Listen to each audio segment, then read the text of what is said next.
down to business.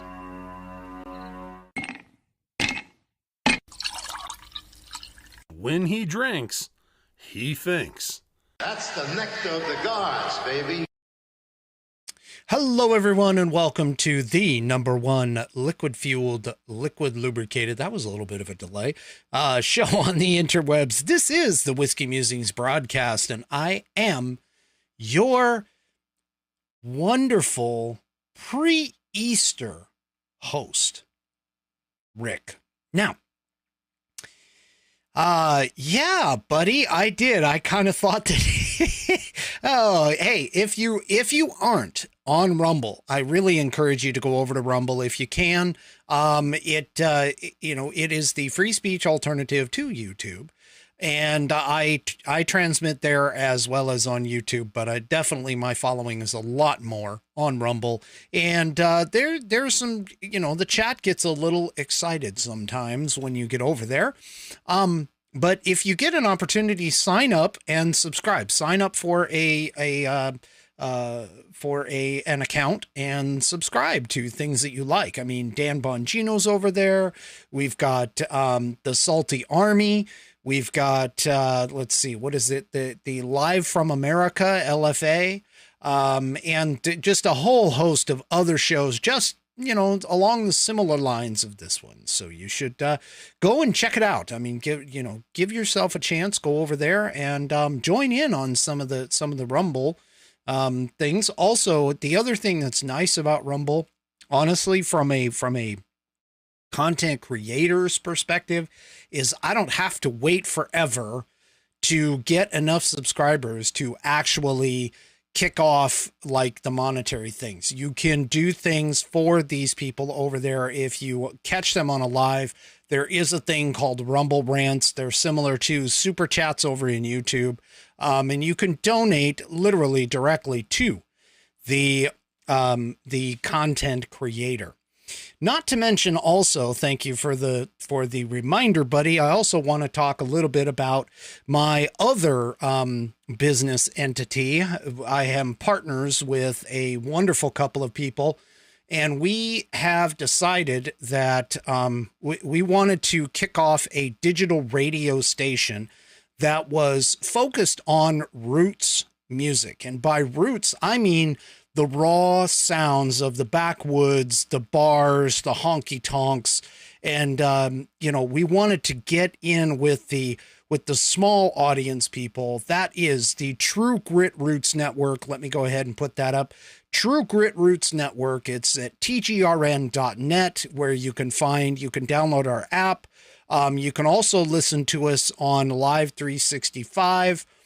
Live 365 actually has us listed, and also you can, through your Alexa device, if you say, play True Grit Roots Network from, and that's the key, you've got to say from, not on, but from Live 365, she'll kick off and she'll give you, our station. It might take a minute for her to find it, but she will find it.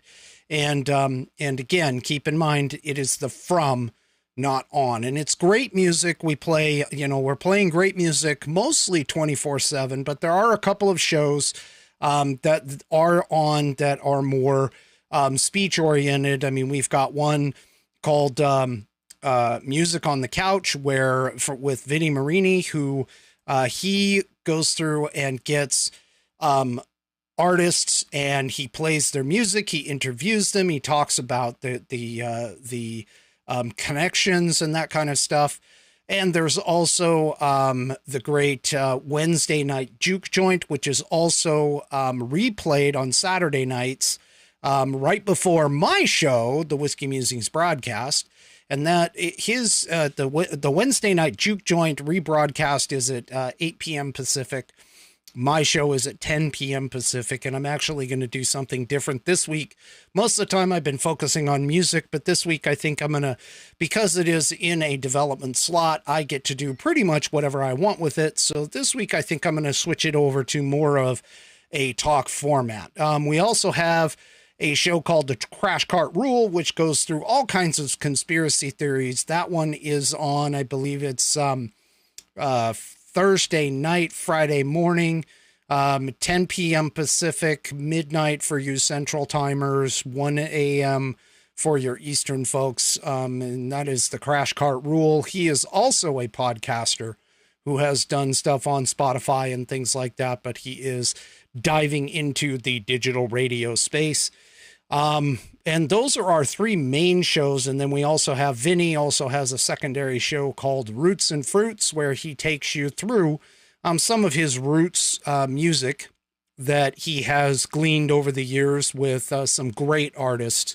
It's a combination of blues, country, rock and roll, some eclectic, mostly new artists, relatively new artists that are still packing. They haven't quite gotten it to what would be considered mainstream yet.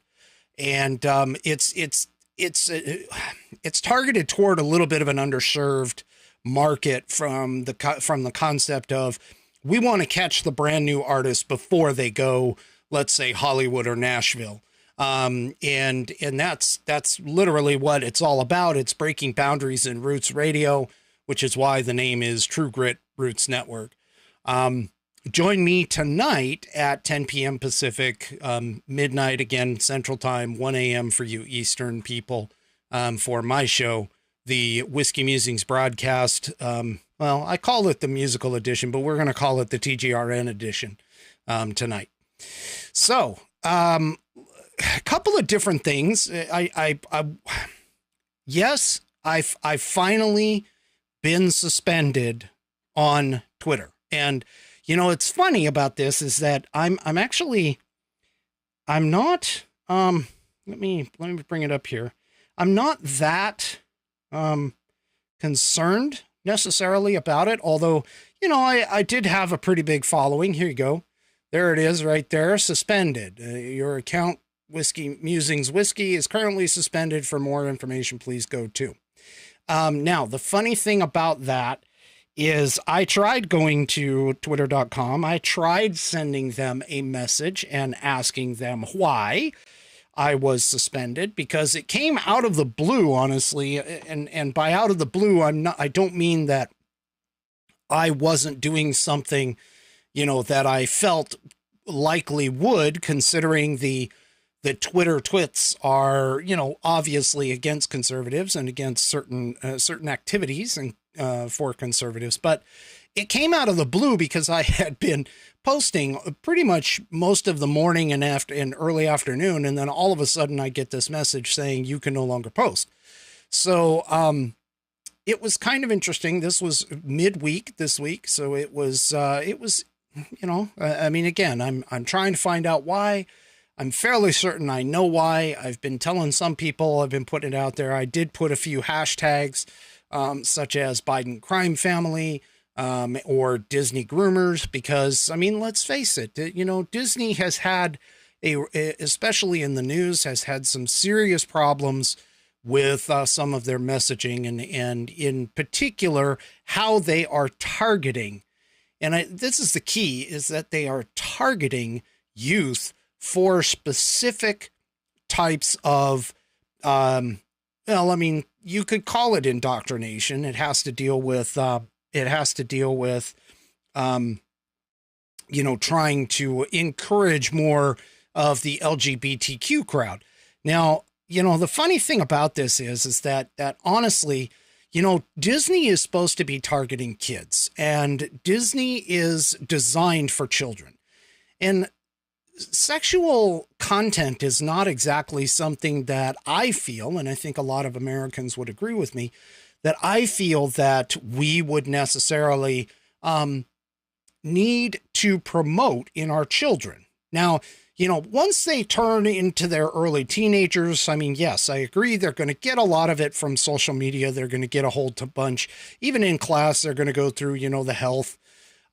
So there is a possibility there, but we're talking about elementary school kids, and that's what they're focused on. And that's where they're targeting, is they want to, in essence, they want to bring this thing along. Now that, honestly, I kind of got off on a tangent. I probably should have thrown the freaking train up that I have, because I got thrown off the tracks. But, it kind of ties into the fact that Twitter decided to ban me, or not ban me, but suspend me for the time being. And yes, they do have a terms of service. I took a look through it, and realistically, what I did was, I would say, considered relatively mild, but I'll get into more of that here in just a minute. Also, tonight, or this weekend, is Easter weekend. And, a lot of Christian organizations, we celebrate the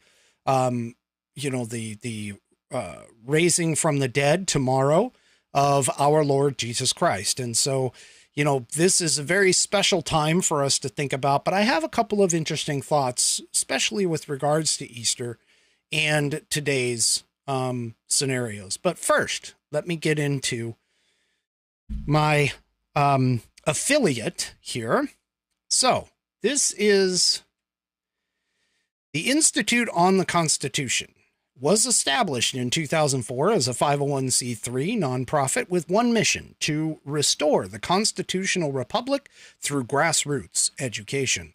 All courses and materials are developed using primary source documents and taught from the American view of law and government as defined by in the Declaration of Independence in the following 3 key points. 1, there is a God. 2, our rights come from him. And 3, the purpose of civil government is to secure and protect our God-given rights.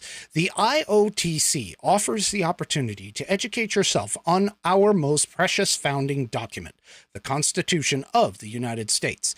They also provide tools to educate your community and get involved with local government. Start by taking their free U.S. Constitution course and go from there. Use my affiliate link, theamericanview.com/hashtag whiskey musings to sign up. And while you are there, take a moment to look through their other course material and information. My affiliate link, once again, is theamericanview.com/hashtag whiskey musings to get great content to learn about our historical founding and support the show in the process. That's theamericanview.com, all together, all one word, all lowercase, /hashtag is # for you older folks, whiskey musings, again, all lowercase, all one word. Go check them out today. Now, before I let them go, I do want to show you, I showed this last week. This is one of their products, the Constitution of the United States of America. It comes in a nice saddleback leather binder. This is thick, it's probably 1/8 of an inch of leather. It smells great. I love it. And then, of course, they use a stitch in the binding, and that binds the entire thing together. This is a fantastic product, a fantastic way to carry around the most important document in America today, the Constitution of the United States. I love it, and I hope you will too. You can get them. And I know Buddy already ordered one. He popped up just a second ago and just said, hey, I ordered one. So he should be getting his soon. I look forward to your review on that, kind sir. All right. So thank you very much, Institute on the Constitution, for allowing me to be an affiliate of yours. Let me go ahead and kick that off. All right. Now, I got chastised. I won't say by who, but I got chastised because apparently I have been forgetting to let people know what I am drinking on these shows. So tonight I have brought, Now this is actually supposed to be clear, but let me explain. So this is the Pabst Blue Ribbon whiskey. And as you can see here, I know it's it's kind of a lighter colored. It is supposed to be a white whiskey. And by white, I mean clear. I took this, and if you recall a couple of episodes ago, I actually have a aging barrel that I received from Bespoke Post in particular, but there's a bunch of different places. And I've reviewed it on my I've brought them up on a couple of my Christmas specials for gift ideas and that kind of stuff. But This stuff I aged for about a week, so it's got a nice light caramel color to it. And that is because they recommended to put it in the barrel for that and for a couple of weeks to up to 4 months. And so I am drinking that. I am also drinking it in a gift that I received on my recent additional pathway around the sun. And this one here, it's, as you can see, maybe it says, don't ask, bad day, good day. And then, of course, it tells you how much to put in if you want a don't ask or a bad day or a good day. And tonight, it's actually a good day. Tonight's a good day. I don't think I could ever drink past. I could maybe do a bad day, but I don't know if I could ever go to the don't ask. It is a little wider than your standard rocks glass, by the way. So there is a little bit more in there than what it appears to be. But it's really, really good. That particular whiskey has kind of a smoky flavor to it, and I'm not much into smoke. I mean, that's sort of like a Scotch type of thing, but this one here, it's got just a slight amount of the smoke flavor, and so that's kind of cool from my perspective. All right, so let's go on to our next piece, which is This Day in American History.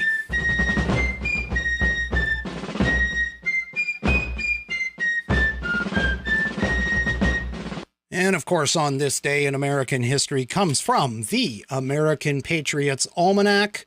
You can get this. This one's been revised, updated, and expanded. You can get this on Amazon. It is a great wealth of information. It gives you something for every single day of the year, along with additional information in there as well. I do not get any compensation from this. This is just something that I happen to pick up. Actually, Dan Bongino, if you ever watch his radio program, when he, on the video side of it, when he goes to breaks, they have people who do, during the commercial breaks, rather than listening to the commercials, which they probably can't stream due to the fact that they have, special requirements and stuff. So since they probably can't stream the commercials, they substitute with a couple of different things. And that's where I got this from. They do a really nice presentation on a few of the particular items out of the American Patriots Almanac. So tonight we have April 16th, and this one is titled America's First Lady of the Air. Harriet Quimby was already a journalist, theater critic, photographer, and screenwriter when she convinced an aviator to teach her to fly. In 1911, 8 years after the Wright brothers' first flight, she became the first woman in the United States to earn a pilot's license. On April 16, 1912, she became the first woman to pilot a plane across the English Channel. Amelia Earhart later described Quimby's fragile craft as hardly more than a winged skeleton with a motor. Quimby wrote about her flight from Dover to the French coast in Leslie's Illustrated Weekly. In a moment, I was in the air, climbing steadily in a long circle. In an instant, I was beyond the cliffs and over the channel. Then the quickening fog obscured my view. Calais was out of sight. I could not see ahead of me or at all below. There was only one thing for me to do, and that was to keep my eyes fixed on my compass.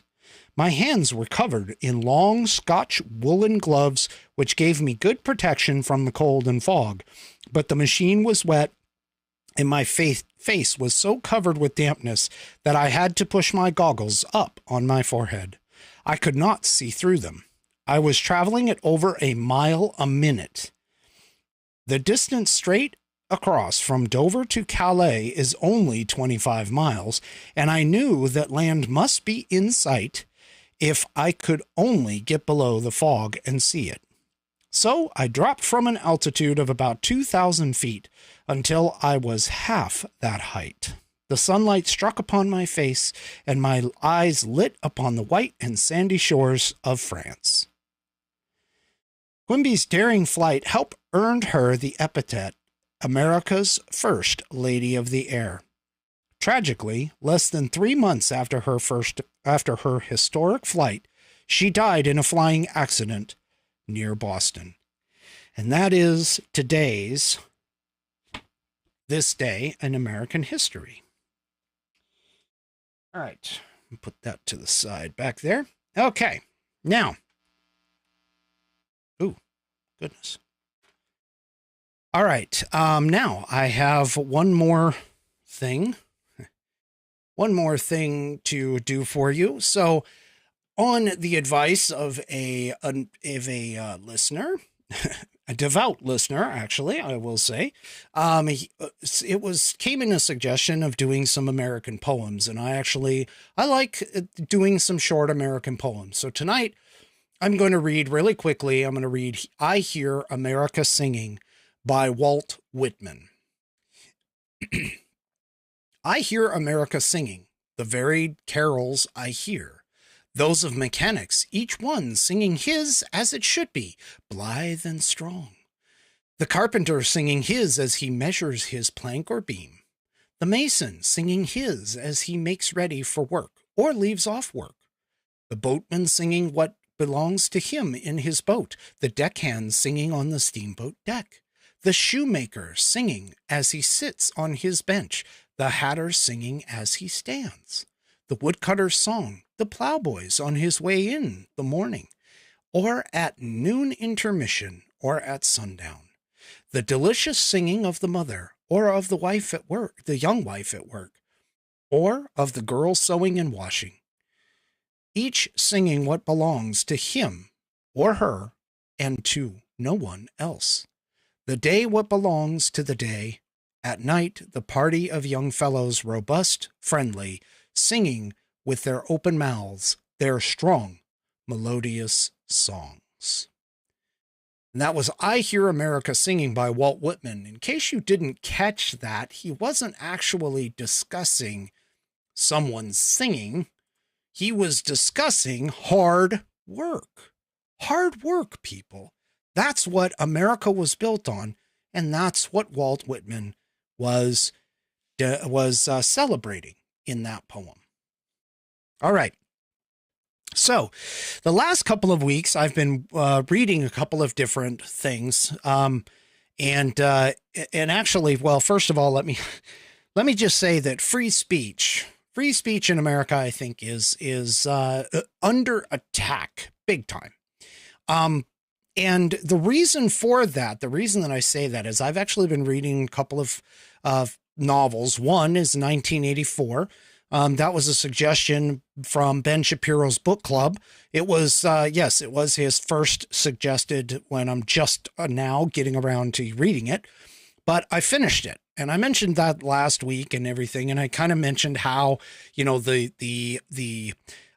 the premise of the book, there's a lot of similarities to what is happening, at least as far as to the end result of what the liberals and Democrats are pushing toward in this country. One of the things that 1984 does bring to mind is the fact that we have a ruling class. We have I wouldn't necessarily call it an oligarchy, because in 1984, it talks about the party, and the party is above everyone else. And actually, just a little bit of a spoiler alert, toward the end of the book, the main character finds out from one of the other characters the purpose of the party. And the purpose of the party is not to necessarily be a part of and pass it down from like father to son, like you would in an oligarchy or a large family. But the point is to push the existence of the party above anything else, above family, above friendship, above even love. Okay. The whole concept of the party in 1984 is that the party exists outside of human existence, that the party itself must stay in power regardless of what happens in terms of the human plane. And that is an interesting thought process because of the fact that, even when we're looking at things like the stuff like the Clintons and some of the things like what Bill Clinton did and what Hillary Clinton has been questioningly setting up for. And then you have, the Trump family, for an example, and they took a lot of flack when they were in the White House for all of the things that they were doing, like Jared Kushner and even Ivanka Trump. And so, we look at this and we look at these families and we start to think that maybe these are kind of, in a way, they're pushing to be sort of an oligarchy. Well, I'm still inside, and let me just bring this up, because a lot of what our mainstream media, and especially back just before the 2020 election, they hid a lot of the information that is coming out now about Mr. Hunter Biden and his laptop. Now, the funny thing is that if you start to look, the Washington Post, not the Washington Post, the New York Post posted an article on Twitter in October of 2020, right before the election. And it talks about this laptop and what was found on this laptop after having been left at a computer repair shop. And so, a lot of people went and they essentially were looking at this and they were saying, the mainstream media was quick to dismiss it. They were saying it was Russian disinformation, that the laptop was all debunked. Everything was debunked. And 51 intelligence officers went ahead and signed a letter basically stating that this laptop was a fake and that it wasn't even real. It was Russian created. And so, the thing about this is that now we come to find out we're almost, we're looking at a year and a half later, 18 months later, and the Washington Post and the New York Times have demonstrated that they actually know that the laptop itself is real. And what's even worse, though, is that the mainstream media has kicked off a flurry of alternative stories, let's say, about things in the laptop being questionable. Not the fact that the laptop itself is no longer real, but the fact that the information that it contained is now part of Russian disinformation or something along those lines. And, I got this book a while ago from Miranda Devine, The Laptop from Hell, where Miranda basically had a copy of what was found on the laptop, is the way that I understand it. And she has written this book. I highly recommend you get it. I am only probably about halfway through it right now. And I can tell you that if even half of what she is saying in this book is even remotely true, even remotely verifiable, which she went through and she explains as a part of the book, at least in the first, 6 chapters that I've read, she explains each individual item and basically says, hey, this is corroborated by X, or this is corroborated by Y. And so reading this, and let me just tell you right now, it doesn't go into like gory detail on some of the photos, although the photos, from what I understand, are out there on the internet. It is really, really nasty. But there's a lot of information here about the family connections, and not just Hunter Biden by himself, but the family connections as well that are there. Like, for an example, we have Joe's brother, Jim Biden, the uncle, who has basically been connected to certain Chinese heads of, well, I'll call them heads of state, but there's certain Chinese people who are part of the some of the larger organizations and companies. And one thing you have to understand about China is that there are no standalone companies. I mean, most people who are on the boards of these companies are actually also part of, generally speaking, they're also part of the party, because they have to be in order to be able to regulate everything that goes on over there. But if any of this is even remotely true, and there's even some suggestion of connections with the Clintons, as an example, granted, they're tangential. They are, at least so far in the book, they're not like direct connections. They're more of, oh, this Hunter did a business deal with a business that was connected to the Clintons. But still, the idea here is that, you've got a very, very well-known family. And I'm just getting into the part where Miranda Devine kind of takes it back even farther than the VP of the White House. It goes back all the way to his time being in Delaware when he first becomes a U.S. Senator. There are some suggestions that it is potentially a deeper thought than what we believe, in terms of quid pro quo Joe doing things like, setting things up when he was a senator and getting people basically pay to play kind of things for his influence even back then. And this whole idea, and we're just finding out, and there are some things that are getting corroborated in some of the news stories now, since the mainstream media is now starting to finally report on some of this. But Miranda Devine has gone through this book, and she talks about how Joe Biden has had some of his livelihood supported by money from Hunter Biden and his business dealings. And for those of you that don't understand, legally, that's not allowed, especially if you're a political person. I mean, if you're running for one of the highest offices in the land in terms of the vice presidency, or you were actually been elected as the vice president, you are not supposed to be doing these kinds of backdoor deals and shady deals. And even though there is some potential culpable evidence that would make it seem like Joe Biden was not involved, there's still enough circumstantial evidence to even call this stuff into question.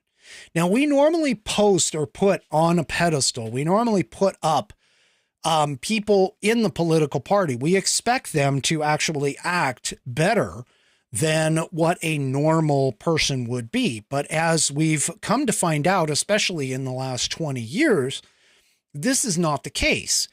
And so, unfortunately, I'm just going to be telling you this right now. In my personal opinion, I believe that American politics has gotten more and more corrupt since, essentially, I'm going to say Watergate. And I did an episode a few episodes ago where I talked about the connection with Hillary Clinton spying on Trump and the whole Spygate scandal, which has now been shown that, yes, there is some connection between the Hillary Clinton campaign and people, especially Michael Sussman, who has been indicted for this.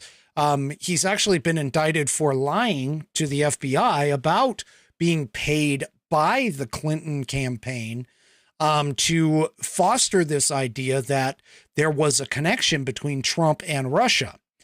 And that's a past episode. You go ahead and go back and find that. But the key here that we need to really and truly understand is that, all of these news outlets are talking about each thing as being an individual item. Like the Clinton campaign spying on Trump, even if they cover it, it's a separate issue. Joe Biden's conversations with Ukraine, where he got the prosecutor fired and admitted it on tape. We've seen the video. Him going and basically saying, hey, you know what? You're not going to get that $1 billion from the U.S. unless you get rid of that what he felt was a corrupt son of a bitch. And then he's like, well, son of a bitch, he got fired, 6 hours later or whatever it was. Okay. You look at that, and then you look at something like the laptop from hell, and you look at Hunter Biden and how he literally has made money selling access to his father. And it appears that at least there isn't a full culpability on the part of Joe Biden. He can't talk about plausible deniability here because of the fact that some of his bills, at least allegedly, have been paid by the money that Hunter Biden was collecting from organizations and donors who are attempting, who at least on the surface seem to have been attempting to gain favor with the then vice president and now president of the United States. Now, I'm going to look at this and I'm going to tell you honestly, I said that the Spygate scandal was it was worse than Watergate. But I'm going to step even farther than that now. I'm going to correct myself. I was actually wrong. Spygate by itself, yes, would be worse than Watergate. But the reality of it is that when you tie the Clinton family, the Biden family, and potentially, because there's no suggestion of any wrongdoing, but just by association, you have the Obama family in there as well, because he had to have known that certain things were going on in the background, and especially dealing with the spying on the DNC, spying on Trump from the DNC, etc. I really truly believe that we are not looking at just a single family problem here. We are looking at a literal oligarchy. The elites have all come together to try to make literally they're making money. I mean, that's their whole purpose. But as a part of that, they have done some pretty nefarious things. And there's some questions with regards to things like Jeffrey Epstein and his connections. And then you have not only that, but you have Ghislaine Maxwell and her connections. Now, Jeffrey Epstein committed suicide, supposedly, which is all still in question because we don't have video from that night. And the two guards, that were there I can't remember if their trial has gone over or not. My guess is I think it's already been done.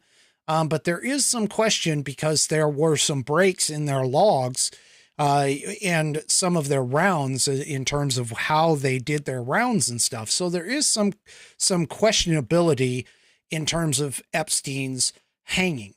But then you also have Ghislaine Maxwell, who honestly, why none of her little black book has been published yet, or why people who are potentially in that black book have not been taken, makes me wonder what the FBI and the DOJ are doing. Now, earlier this week, Dan Bongino talked about how he doesn't trust the FBI anymore or the DOJ. And I would tend to agree with him. I think that the FBI's motto used to be fidelity, bravery, and integrity. Throw all of that out the window. They might still be brave, but they definitely have no fidelity and they have no integrity anymore. And so this entire group of people, the essential oligarchs of America, have all been getting away with a lot of this stuff. And the thing about it is that we're looking at this, again, we as the American people, we kind of look at these things as three separate incidences. But I'm basically saying because of the fact that they all kind of happened within the same time span, there is no such thing as coincidence. all of these things have to have some kind of tie to one another. And the idea that we have 2 or 3 large Democrat, essentially, I mean, if you think about it, these 3 families are all part of the ruling party. They are all part of the Democrat Party, and they are essentially high-powered individuals and families.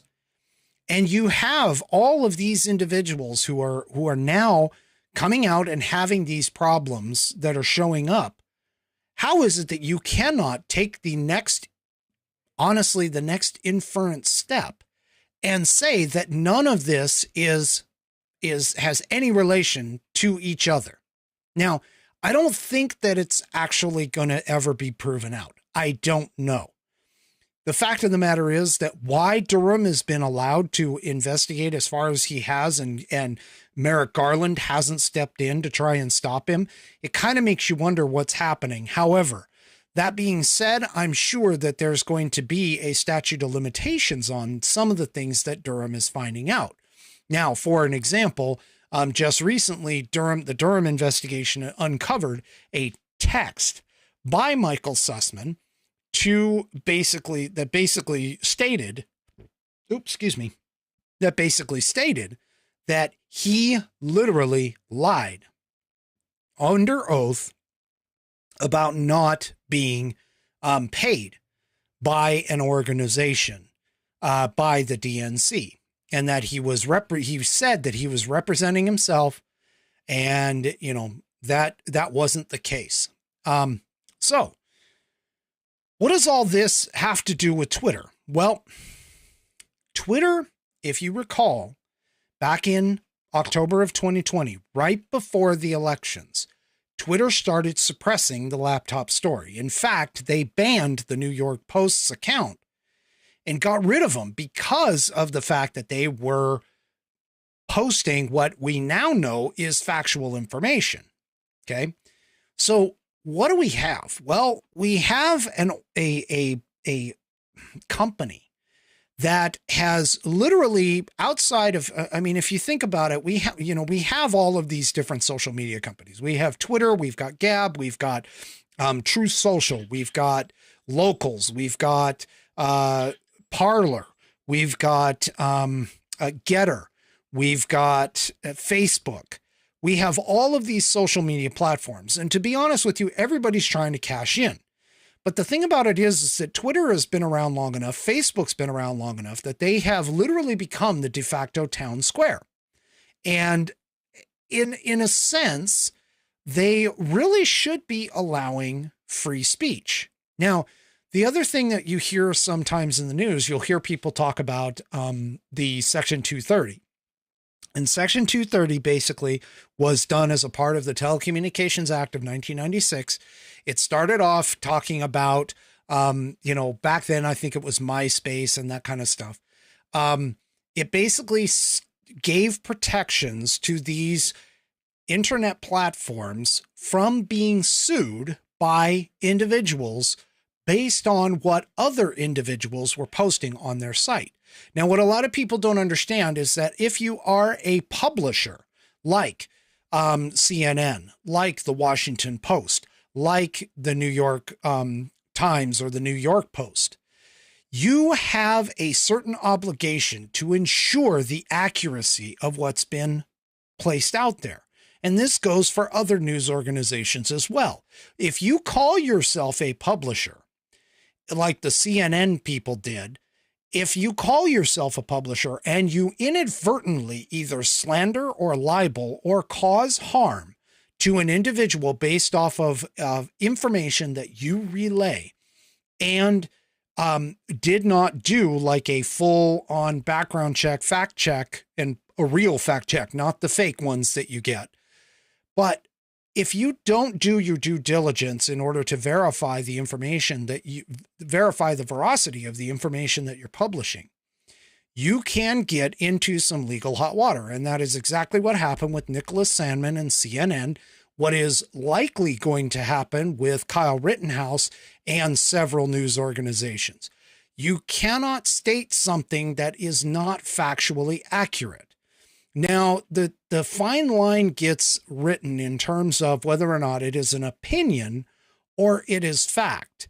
And the challenge here is that you have to state or show that you're talking about opinions and not facts when you're dealing with this. You also have to deal with things like being a publisher or a non-publishment. You'll hear the term talking about a platform, okay?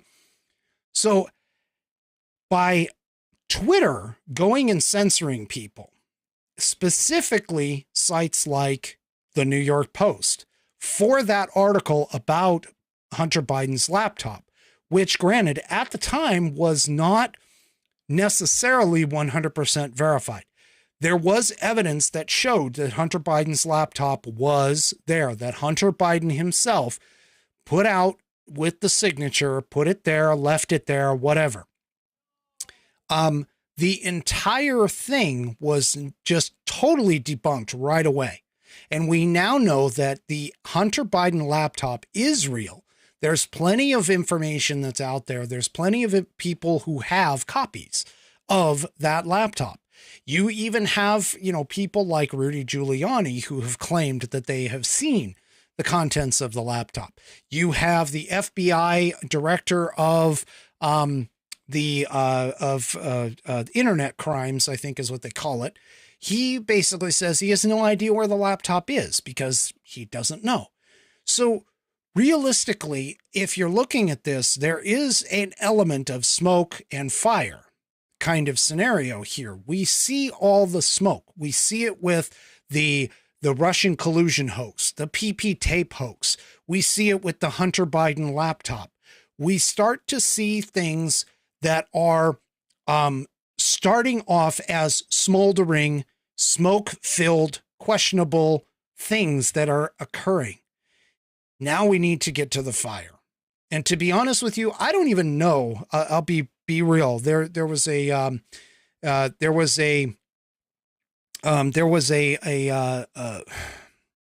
poll taken, and people who the generic public honestly doesn't necessarily know about the Hunter Biden laptop.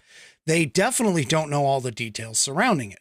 They only know certain parts and pieces that are just now starting to come out in the mainstream media. But back in October, when the story broke, what should have happened had we had a competent and very integrity-driven mainstream media, there should have been immediate verification. There should have been immediate conversations. There should have been immediately questioning what's going on with this laptop and how can we know for a fact that this information is true. And what we have right now is we have a mainstream media that essentially went and, quote, interfered with our elections by hiding the story on that laptop. And I'm sorry, it may not have been intentionally trying.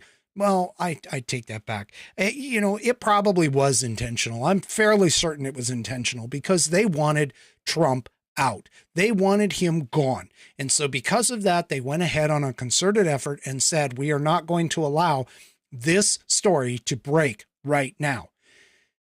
So for all of you people who sit here and deny the fact that election interference actually happened, first of all, let me just tell you this. Russia has been attempting to interfere with our elections for many, many, many, many election cycles. Okay. That's just the nature of what they do. China has done the same thing. We have several outside foreign interference all the time. All the time it happens. The key here is, does it make an effect? And I'm going to argue that just by hiding this Hunter Biden laptop story and hiding some of the conservative outlets that were discussing some of these things on Twitter, that were discussing some of these things on Facebook, and making sure that people do not see these things on social media, which have literally become the de facto town square, as I've mentioned earlier, that they are now culpable in the fact that Joe Biden was elected president because of the fact, and this is because of essentially what could amount to election interference. Now, if anyone bothers, honestly, if anyone bothers to vote for any Democrats moving forward after this past 18 months, when it comes around to the elections in November of this year, if you vote Democrat, you're literally just being stupid. I'm sorry. Democrat Party is no longer the party of the people. They are no longer the party of the working man. They are no longer the party of the ethnic backgrounds. They may tell you that they are, but I'm telling you, they're lying. That is my personal opinion. I'm going to put it that way, but I'm telling you right now, they are likely lying. They are lying through their face. They are hypocritical. They have been nothing but hypocritical in this entire time.